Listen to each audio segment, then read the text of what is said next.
Manor Darkly presents The Candle in the Woods, Part 1. The cabin in the woods had been abandoned for years, but one night a candle burned in the window. My family moved out in the middle of nowhere as rent prices were too high to stay in town. We ended up in the middle of the woods in Redding, California. The Suburban my mother drove pulled into a parsonage on the edge of town, kicking dirt from the road as it came. An old church sat in the same driveway, and beside the street there was nothing but gravel, trees, and the I-5 freeway.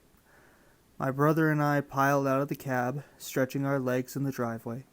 The youngest of us fussed in a car seat from the long drive. My mother pulled the baby out and held him to calm him down. His name was Todd, but everyone called him Bear on account of the teddy bear he never went without. We all stood outside of the dingy, yellow, painted house. Its wood was rickety, and shingles on the roof had begun to curl, yet none of us seemed to mind. A bad marriage and a worse divorce had my mom call in a favor with a friend of hers out of town. Next thing we knew, we piled into Redding, California, being told, "Don't worry, you'll see your dad in a month or two," when we got it all worked out. Chris and I, being 11 and 14, didn't have much to say. We just looked at the rickety shack and hoped there was a place to plug in our games. "Julian, you and Chris get the stuff in the house while I feed the bear. Then I'll get some burgers from the shop up the road. Sound good?" I nodded, and Chris helped with only a little complaining. Truth be told, we both were tired from the drive and were having none of it. The last fight we got into had our mom wind up in an emotional breakdown, and neither of us wanted to see that again. So we did as we were told and started falling in. The inside had the basics: a dusty carpet, working plugs, water that tasted like it came from a hose. Apparently the preacher who lived in here before us was involved in some kind of scandal. We didn't know much, but my mom's friend was a member of the church, and they needed somewhere to keep an eye on the place. We needed a place to stay, so it was a match made in heaven. I remember the place smelled of mothballs and the faintest smell of dog. I was allergic, but I always wanted one, so I never said a word about it. The living room was sectioned off with a wall. The back half held a fireplace with an extra bathroom by the glass back door. That's where Chris and I would stay. Mom would have the room in the back with the toddler in a crib. Weeks went on as we unpacked. My parent had a job doing online counseling and tutored on the side in her room. I'd babysit the bear, and she'd work, and we'd go to church on Sundays, at least out of obligation. The people who ran it were in their golden years. They made the occasional snide comment about my mother being unmarried.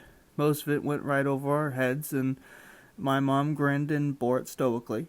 After all, it was this or back to Boise.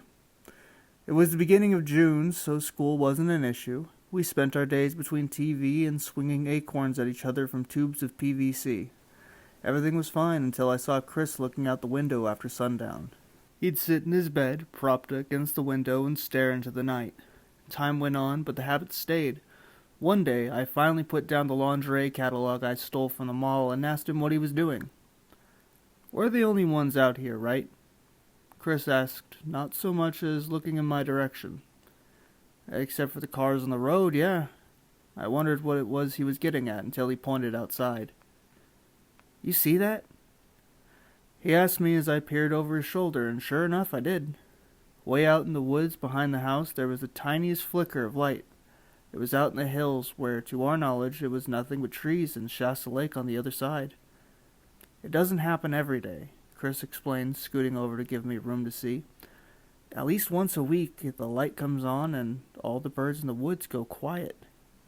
"They do not." This wasn't the first time he tried to scare me with nonsense, but the look on his face told me he was nothing but serious. No giggle, no poorly hidden smirk, only the look of curiosity, and even a little fear. After replying in disbelief, I peered in the darkness and tried to look again. The light flashed with a rhythmic pattern.